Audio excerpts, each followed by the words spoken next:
On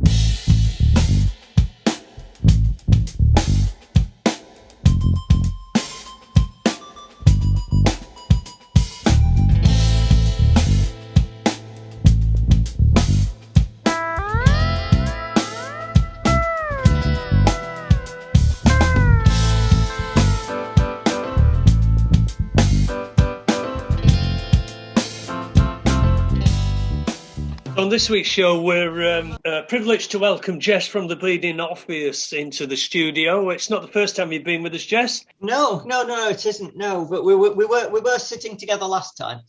Yeah. How things have changed. So we've got a few questions for you, if you don't mind. And I know you've chosen some of your tracks for us to play in between. So the first question we've got for you is, how and when did you get started in the music business? It goes back a very, very long way to the dawn of the dinosaurs, almost. I will quite frankly give credit to a woman called Geraldine Hinsley. Mrs. Hinsley was my teacher at primary school, who recognised that I could actually bash a tune out on things. And, you know, I learned to play recorder quite badly and things like that. She encouraged my parents to put me in as a choral scholarship for Wakefield Cathedral Choir, which gave me very much a grounding in what I was doing musically and what have you. So I suppose, really, the first gigs and things I had were as part of was a chorister at Wakefield Cathedral. Oh, right. Thank you. And you've moved on since then to where you are now. Yeah, I mean, there's all sorts of things across the way. A series of wonderful music teachers. I'm not classically trained, but I did marry somebody who was classically trained, and that really did give me quite a solid background on all sorts of things I hadn't heard before, and being able to talk about it. My ex was a music degree student. Right. And we met at university, and I was doing computing at the time. I'm an IT engineer during the day, and it gave me a lovely grounding into all sorts of things, from Baroque harmony and counterpoint all the way up to things like devices that William Walton used to use in his music, and how people used to nick themes off each other. Okay. Good. Now, so thank you for that. So we asked you to choose some tracks for us to play tonight as well. So what's the first track you've chosen, and could you tell us a bit about it? I think the first one I'd really like to put out there is called Me, Myself and I. Okay. It was actually the first track that I properly wrote for the first album. Now, the debut album's 5 years old this year. It'll be 17th of November, its 5th anniversary. And this was very much something that used all these different devices that I had going around in my head at the time, which was quite a lot of personal turmoil. And I wrote this song called Me, Myself and I, and sort of started it out with fiddling around with a vocoder. Right. So here is Jess from the Bleeding Obvious with the first choice of tracks on tonight's show, called Me, Myself and I.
Without you there to catch me, I'd fall.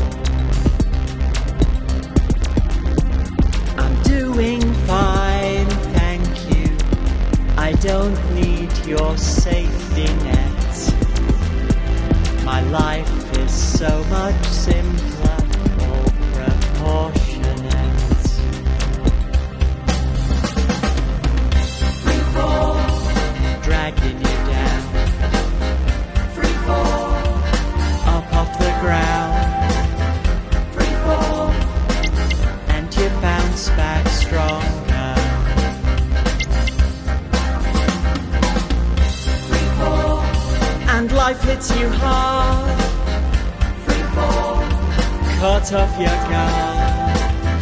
Free fall. So you bounce back stronger.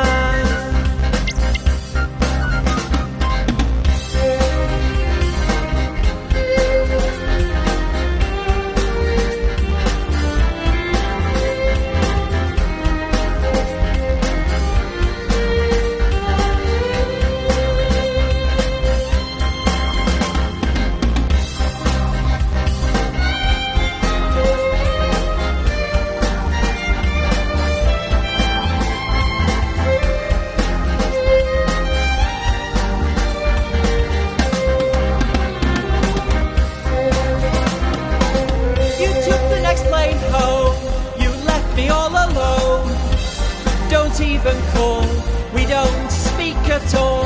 I walk the line each day, it didn't have to end this way. Someday we might meet, say something bittersweet.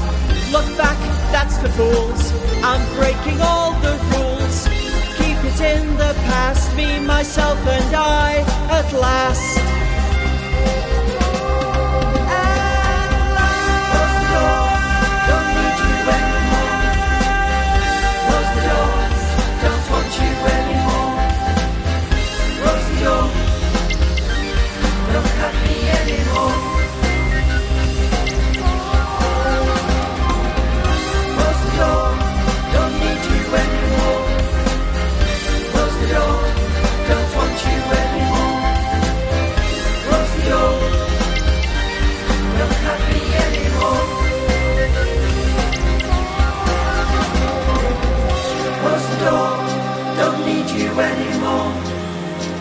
Close the door, don't want you anymore. Close the door, don't have me anymore.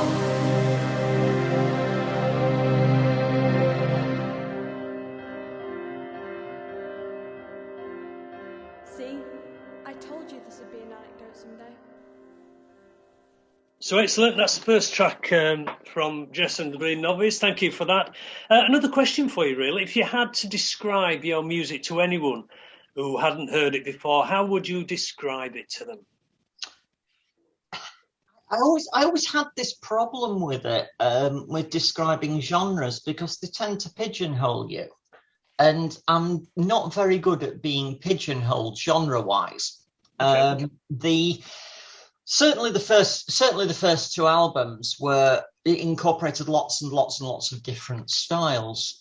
So I came up with this word originally, which was schizophonic. Okay. It was lots of different genres all welded together in a haphazard manner. Right. You know, if you think of building a Lego model that isn't on the back of a box. Yeah, got you. Yeah. It's all that sort of thing. It incorporates, my music incorporates all sorts of things, from classical to trip hop to pop to rock. That's just describing the first album. Right.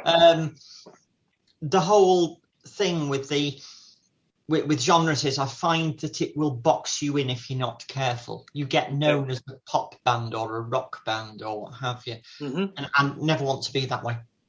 Okay. Thank you for that. So, second track. What is the second track that you've chosen for us to play tonight? I think really, let's go for something that's chronologically around the same time as Me, Myself and I. I want to put Your Arms Around Me on, which was the first album. I didn't have much confidence in my own singing voice at the time, and one of the things was I wanted to get lots of my friends involved. I wanted to write for other people when I first started doing this. Mm-hmm. And I involved a lot of local musicians. Right. And one of them is the very lovely Ruby McIntosh. Okay, yep. And I wanted to stick her on a pop song, a proper decent pop song. And so I wrote Put Your Arms Around Me, which was, again, it's got resonances with what was happening with me at the time. Right. But Ruby and I, we did this, and her voice is so wonderfully powerful that I realised that the vocals were almost unusable when I finally got it down for production. Right. through no fault of her own, it was me who hadn't recorded it properly. And I got her back in, and I remember her turning up the day we were due to send the album off to be mastered. Right. And she turned up in this onesie at the door, having belted it over in her little car to come and sing the whole thing again. She nailed it in one take. Excellent. Can I ask about this, about the production, how you're producing your tracks? Just how do you do it? Are you using a 10-piece band? Or are you sitting there with your synth and using samples, or what? Well, it's a mix of both, to be honest with you. I track a lot of stuff together. One of the beauties of what we do now with non-linear recording and computer programs is that we can try things out and see what works. And I have usually a general idea in my head about what I want to achieve. The great Stevie Wonder always used to say that he could hear a song before anything had even been recorded. And that's what I try and get to. And so I've got a little studio around the back here in the conservatory, which I lovingly call the fishbowl because it's surrounded by windows. And it's got my piano in and various other bits and bobs and things. Mm-hmm. And I'll sit there and I'll think, right, okay. Right, so I want a string bit there. The sort of beat I want is this. I'd like the bass to be this. And then it starts evolving. And I think evolving is probably doing it justice. It mutates. Yeah. And, I'll suddenly think, oh, you know what I'd do well there? A waiter's bell. Oh, we could have a vocoder in there. You know what? BBC Micro. Let's put a BBC Micro in there. And it'll all gradually build up and build up and build up. Put Your Arms Around Me. It's got, I think, about 70 tracks on it. If you, Me, Myself and I is somewhere around 90, actually. And lots of the things you might not hear unless you're on the bestest of the best hi-fi systems. But the point is, I know it's there. I like to make music I can enjoy as well. And if I'm going to take it to a real extreme, there's a track on the perpetually delayed album 3 that's got 760 tracks on it. Wow. Because it's all just little things, little echoes, this, that, and the other. And then the choir in the middle and all sorts of stuff. It mutates. Yeah. It mutates. Yeah. The other side to that is I don't know when it's going to be ready. Is it ever ready? Is it ever ready? That I think that's my problem. When do you put the paintbrush down and say the painting's finished? Yeah, you try and take a leaf out of Bob Ross's book with that analogy. It's just, I look at it and think, oh, there's one we're going to hear in a bit, hopefully, which has got a recorder in it. Yeah. And I recorded that. I did the track for that recorder at about 3:30 in the morning, because I woke up in the middle of the night and I thought, I need to put a recorder on that. And so I sat there with a descant recorder and a very annoyed partner, Yeah. Yeah, well, I can understand that. Yeah. So do you ever get in the studio with half a dozen musicians and play together? Well, it's incredibly rare. We did it for the Spectrum EP. But I tend to use session musicians. Yeah. I know quite a lot of incredibly good musicians who are a lot better than I, but getting us together is quite difficult. So I'll just drop them a line and say, you couldn't stick a bit of, say, mute trumpet on that, could you please? Look, have you got anything in mind? I say something like this, and then they'll send me back what I want. And then they'll send me back another track that says, but I thought this might go better. And it'll go better. Yeah. And so I'll end up with all these different musicians. The first album had about 60 different musicians on it, if you count the singers. The first album was a little bit of a anomaly in what I do now, in that I got an orchestra to play with. Leeds College of Music students got together and we created this thing called the Makeshift Orchestra, which was about 10 people. And we just tracked. You can hear them. I don't think it's on the list for tonight, but you can hear it on Runaway from the first album. I mean, the first album has got this 7-minute prog epic on it. That's basically a romance story about a missed, about missing people at a station.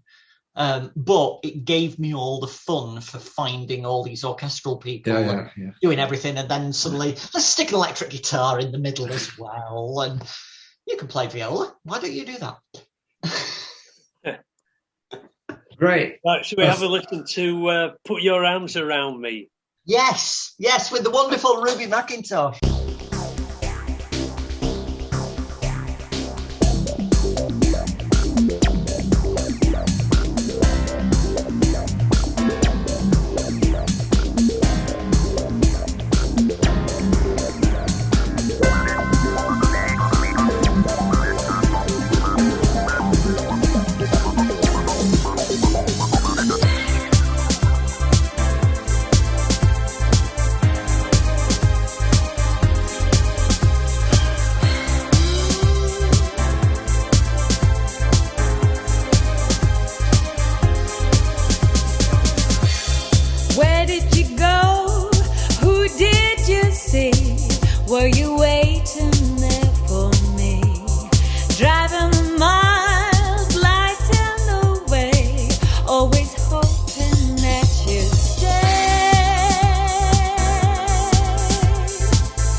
So that was the second track from the Bleeding Obvious called Put Your Arms Around Me, featuring local singer Ruby McIntosh.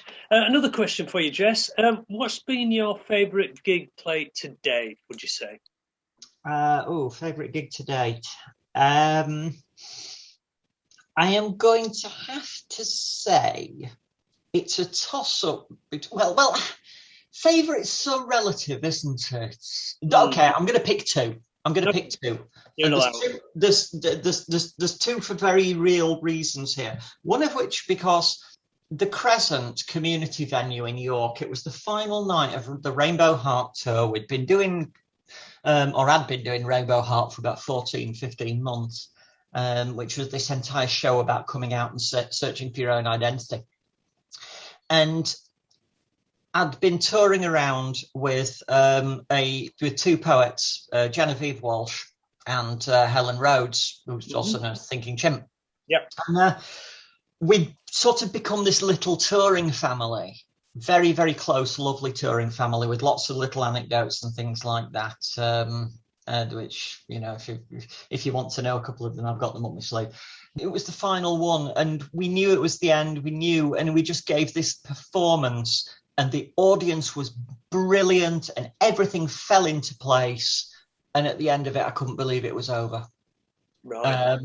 But that's one that will always be dear to my heart. The other one, there's a choir in London. They're Europe's longest running LGBT choir called the Pink Singers, which is a 90-strong choir.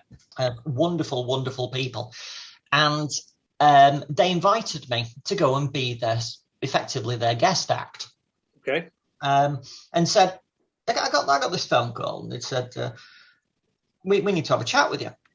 And I thought, right, what have I done wrong this time? And they said, we want you to be the guest act. We want you to be effectively the guest choir. Right. And I went, right, where? And they said, Cadogan Hall in London. Nice. Cadogan Hall is basically the next one down from the Albert Hall. Mm-hmm. It's just down the road, actually. It seats comfortably 1,000 people. Okay. And I thought, my God, okay, Cadogan, right, okay. Maybe they're going to just like shut off the balcony or something. Anyway, this gig sold out. Nice. And then the production people got in touch and said, well, what are you going to play? You know, can you let us know, you know, are you going to bring some electronics or are you going to bring a piano? I said, well, I can't take a piano down there. No.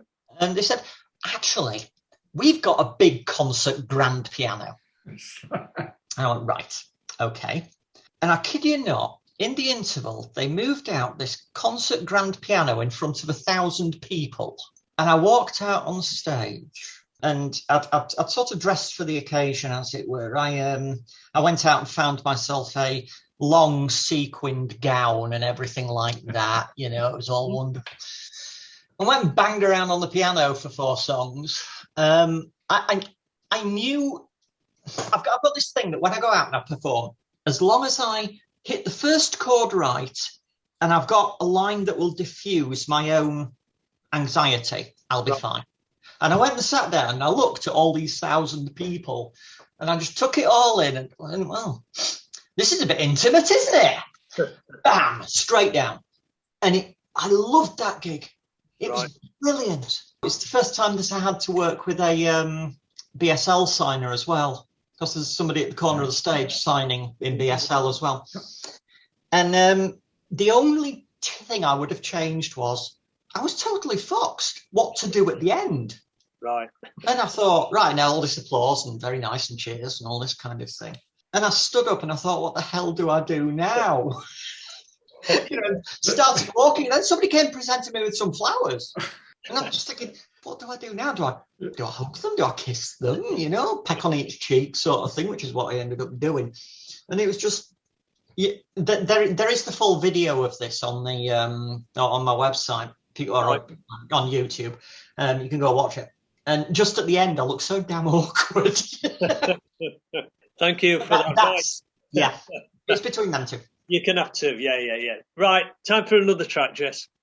What's it going to be? I think if we're going to play something now, perhaps we ought to go into What Started Rainbow Heart.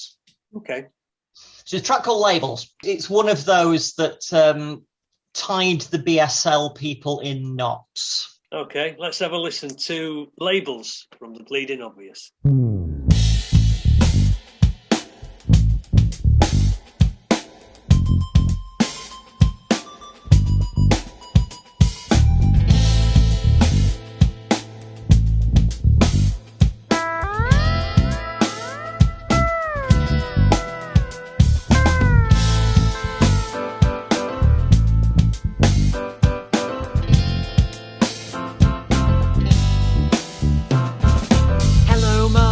Hello, Dad. You know that girl you thought you had? The girl's a boy, but don't feel bad. His happiness should make you glad. I was born this way, born what way? Am I bi or straight or gay?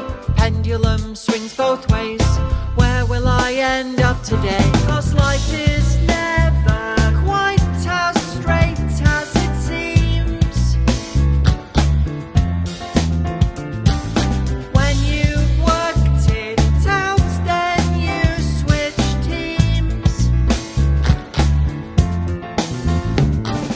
So many labels, so many terms. The more you look, the deeper it turns. LGBTQIA, situational fluidity, demisexual, pan-romantic, polyamorous, androgyne. Sitting in the middle of the gradient line, I'm an LGBT Frankenstein. Life is never quite as straight as it seems. When you've worked it out, then you switch teams.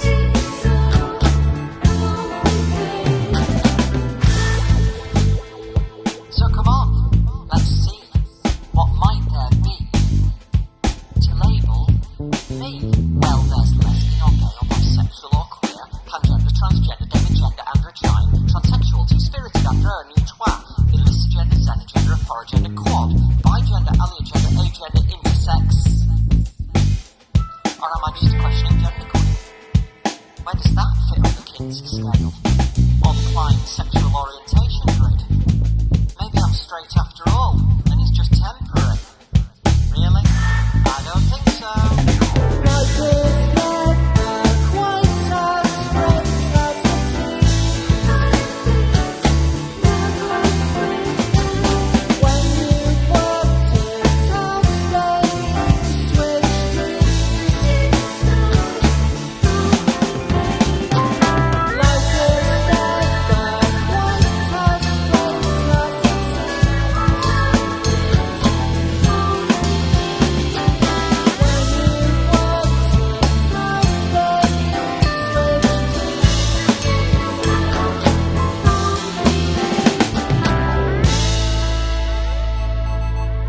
And is it even a choice anyway?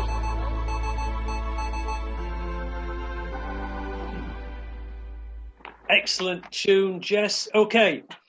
Any music stories you'd like to share with us? Music stories? What of what type? What vintage? Just anything that may. I mean, you've already mentioned about two standout gigs, and you've told us the stories behind those. Is there any other gigs or events that have sort of stuck in your mind? Thinking that was interesting. I could, interesting story or interesting twist.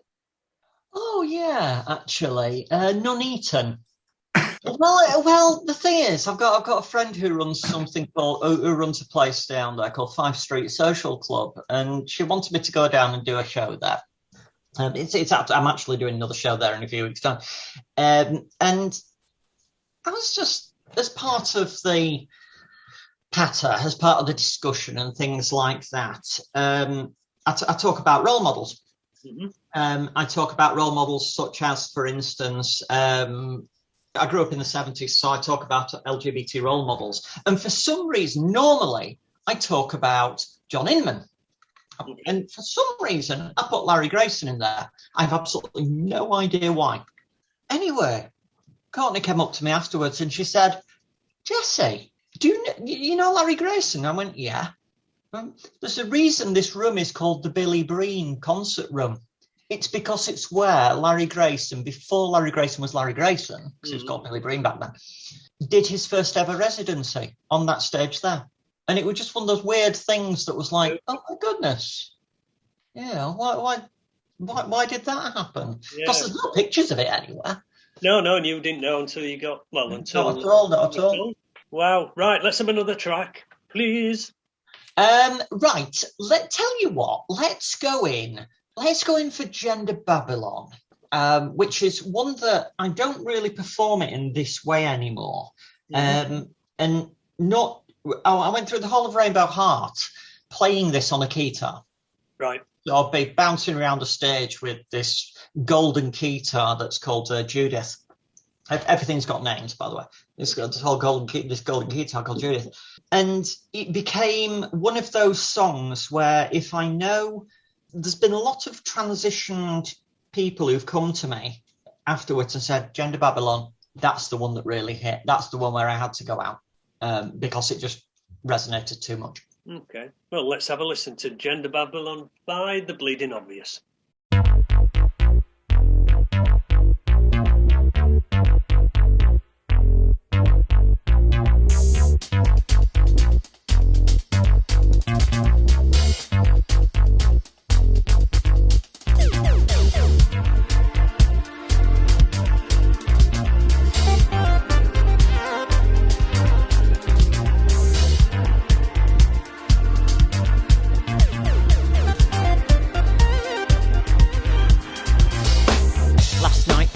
Dress, put those closet fears to the test. Stepping outside with the wind on her face, up at 3 in a club someplace. Dance the night away, dance the pain away. Chameleon by day and herself by night. Then at the end when the shutters come down, back to the daytime job in town.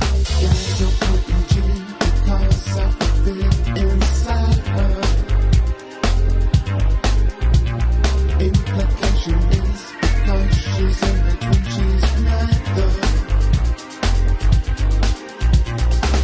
It's not a phase, it's not a craze. New attitudes and platitudes keep hanging on. Be set upon, your friends are gone. The Gender Babylon. Days at home, hiding the clothes, changing a lay-by, hidden by the shadows. The other day she came out to a friend, someone else who thinks it's a trend, hoping for the courage to go see a man who can maybe help her form a plan. But strength is elusive, the days are draining, painfully aware that time is passing.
Attention, losing family with marital tension, never can stop coming out, history snapping at your heels throughout.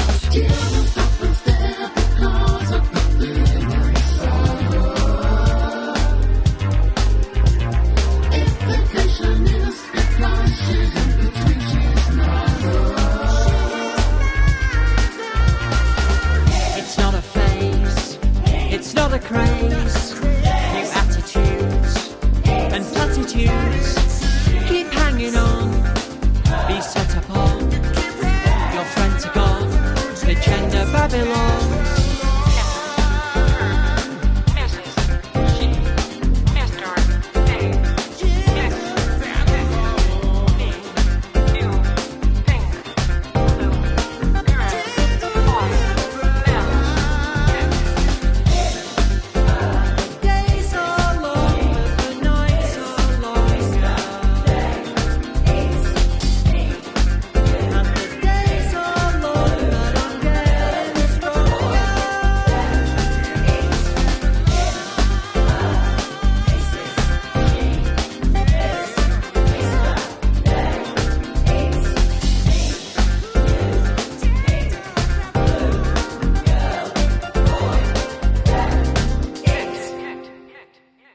Excellent. So that was the sound of Gender Babylon. Okay, what have you been up to during the pandemic, Jess? Well, during the pandemic's been a bit of a weird time for us all, hasn't it? I mean, we've all got PTSD and we've all had to cope with it in different ways. I spent probably about the first 2 or 3 months of it actually rebuilding the studio, because I'd finished Rainbow Heart and done it all that, and it was just okay, right. I've just done Cadogan Hall, and I've got gigs that are being cancelled left, right, and centre. So I started rebuilding the studio and started writing. I was writing new things, none of which have seen the light of day. Because I always believe that things have to be a slow burn anyway. I can't dash out a song, with a couple of exceptions, maybe. So I just really slow boiled a load of songs. I taught myself how to drum as well. Jess, when you're talking about writing songs, how do you write? Do you write the lyrics first and then put a tune to it, or do you start with the tune and put the lyrics to it, or? Well, how do you do it? It's a bit of both. Or a bit of all three, rather. I do have a piano in the dining room, and occasionally I'll just sit there and I'll noodle about and see what presents itself in terms of things. I mean, I'm quite a jazz fan, and during the pandemic, I did a couple of jazz courses, and that had quite a profound effect on my playing, specifically influenced by people like Bill Evans. That sort of thing. And then I do have a stash of lyrics. And some of those lyrics go way, way, way, way, way back. And when I say way back, I'm talking like the late 80s here. I'll just have a couplet or something, and I'll think, actually, that really does go well there. There's a song on album 3, or the perpetually delayed album 3, which is called 5 Years. And that's got several lines in it I wrote back at university. And that was the early 90s. So if I think of something, I will jot it down, and then gradually they will form songs, very gradually sometimes. Gender Babylon, which we've heard, actually came quite quickly. I think Gender Babylon only took about a week, whereas Me, Myself and I spans probably about 30 years. Wow. Okay. So time for another track. Excellent. Next track, please, Jess. Oh, I don't think we've had Sailing Alone. Can we have Sailing Alone? That's one of the ones that it started out being sample driven, and I was in hospital at the time I wrote it, and I hallucinated a lot of it, and it actually has the shipping forecast in it from that night, which the BBC wouldn't let me use, and hand-tied the specific person that was reading it as well, because they were going to re-record it for me. I ended up at New Broadcasting House, and so I ended up getting somebody else to re-record it, a very, very good voiceover artist called Phoebe Batterson-Brown. And Phoebe's gone on to be a absolute phenomenal comedian up at the Edinburgh Fringe. But excellent. Yeah, let's have that one. Let's have a listen to Sailing Alone.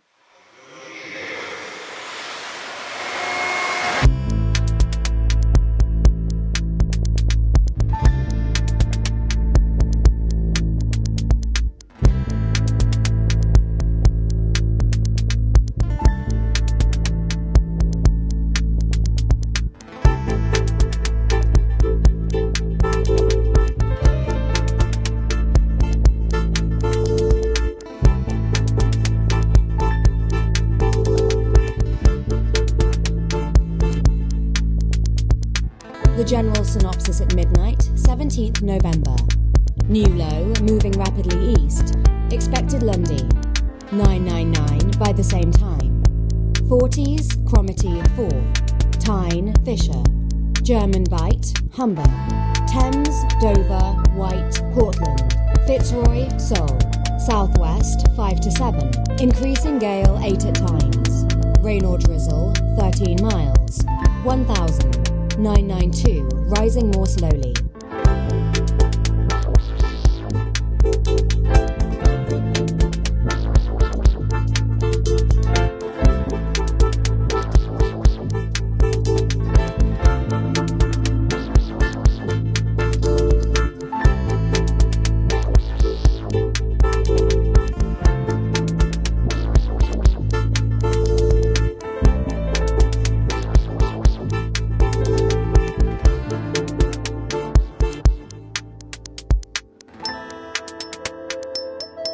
Southwest 6 to gale 8, rain or showers, occasionally poor. That completes the shipping forecast. So that was the excellent sound there of Sailing Alone. So, talking about releases, Jess, any new release info that you can share with us and the listeners? Well, I keep on going on about this perpetually delayed album 3. The pandemic screwed a lot of things up, and what wasn't screwed up by the pandemic was screwed up by Brexit, I think.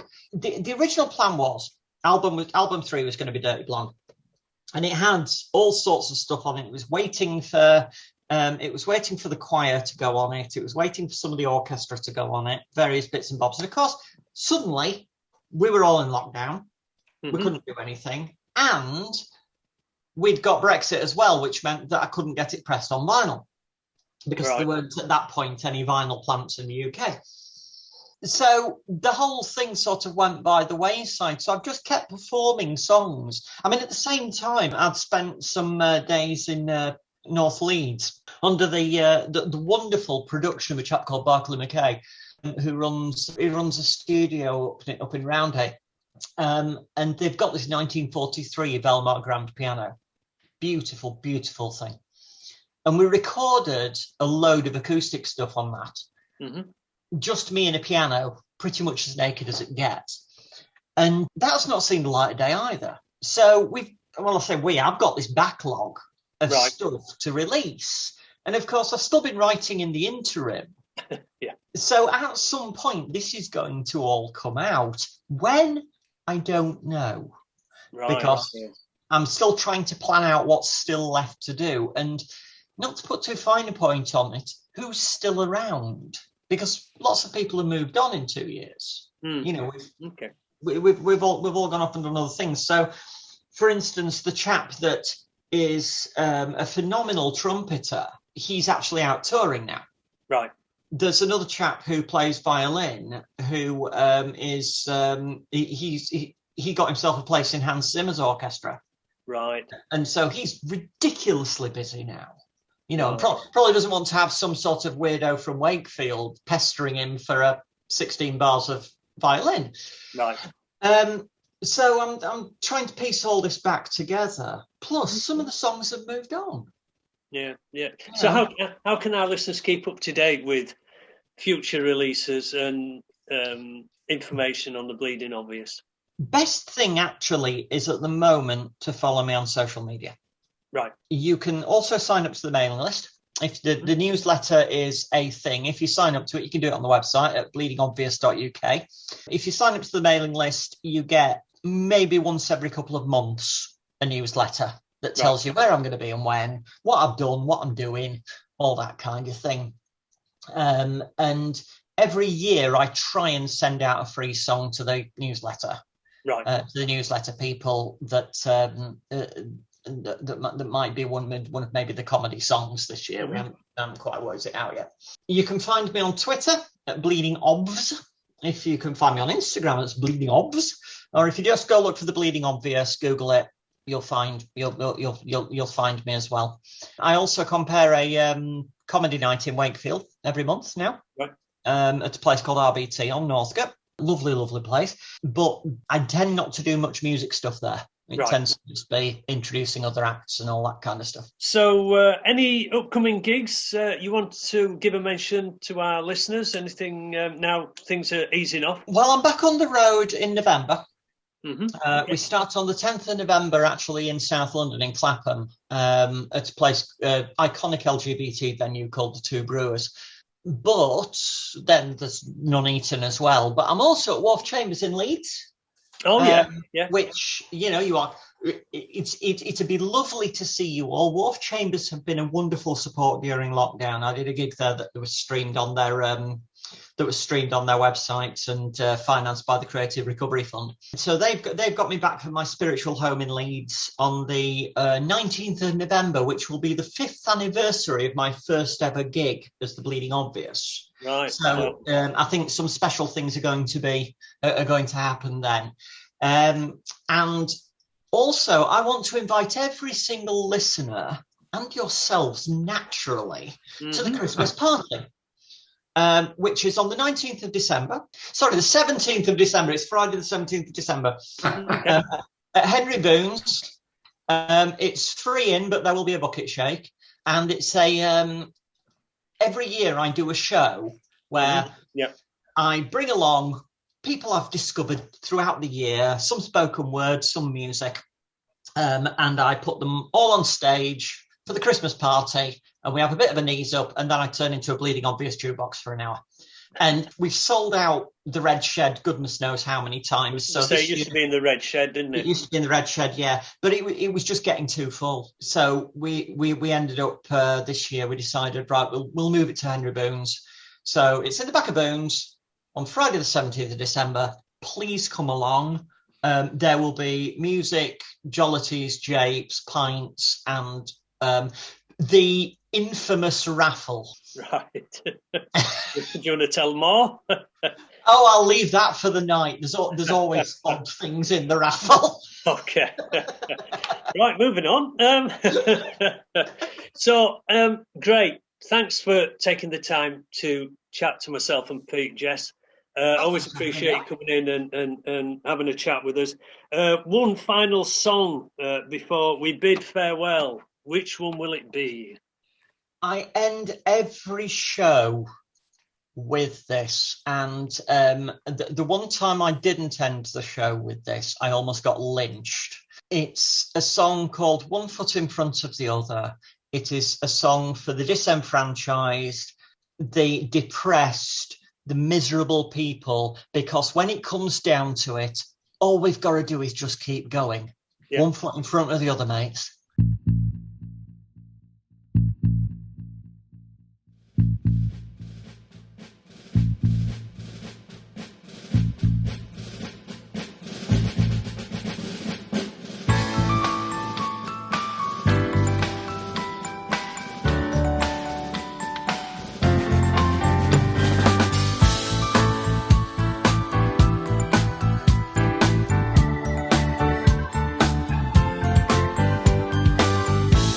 To meet a person who had been beat by something someone did or said. There will be happy times ahead. Sometimes it don't work out. You want to scream and shout. Were it easy to be you, then life would be so untrue. Take each day at a time. Soon sun will shine. There's a hill you need to climb. One foot in front of the other. Take each day at a time. Soon the sun will shine. Won't always be sublime. One foot in front of the other. I've yet to learn of someone who didn't U-turn collateral along the road in a big depressive episode. When it don't check out, stop, work it out, perhaps out of the blue. They'll see a different side of you. Take each day at a time. Shine, there's a hill you need to climb. One foot in front of the other. Take each day at a time. Soon the sun will shine. There's a hill you need to climb. One foot in front of the other.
as it seems. Go get 'em, tiger. So this was the end of this week's interview with Jess. However, the three of us kept on chatting about this, that, and the other, and I'd left the recorder on. And about 10 minutes in, Jess had another thought. One thing I really should have put in this with hindsight is actually one of the tracks from Clara. Pete, do you know what Clara is? No. Right, okay. There is a project in Wakefield called the Forgotten Women of Wakefield Project. Yeah, I know that, yeah. Right, okay. The Forgotten Women of Wakefield Project did an entire pilot for a TV series called Clara, which is based on the life of Clara Clarkson. Yeah. And Clara Clarkson left loads of diaries. Anyway, a group of us did a half-hour pilot that was pitched, and I mean it's award-winning as this one. I went for lunch with this with the main lady behind it, a lass called Sarah Cobham. Yeah. And we had a lovely chat and everything. And I said, well, who's doing the soundtrack for it? How are you dealing with the music? And she said, well, I haven't actually thought about that. I said, well, do you want somebody to write you some music? And I've just said it off the cuff, having had half a bottle of wine. And a few months later, she said, oh, yeah, you're going to write music, aren't you? I wrote the initial theme tune for it. But then there were various scenes. So these have all got individual titles, for instance, based upon the cues. So there's things like, do you have to be anywhere soon? Or Solace in Gin, and Unexpected Shakespeare, and all this kind of thing. But my favourite one is a wonderful scene that's almost dreamlike in its way. That's basically Clara having her hair brushed by her servant. And I ended up just improvising this almost on the piano, taking hooks from things like oranges are not the only fruit and all that kind of stuff. It's got little nods to all these little queer dramas in it. And this is easily my favourite track off the entire thing. And I won't blame you if you fade it in and fade it out, because it does go on a bit. But the hairbrush.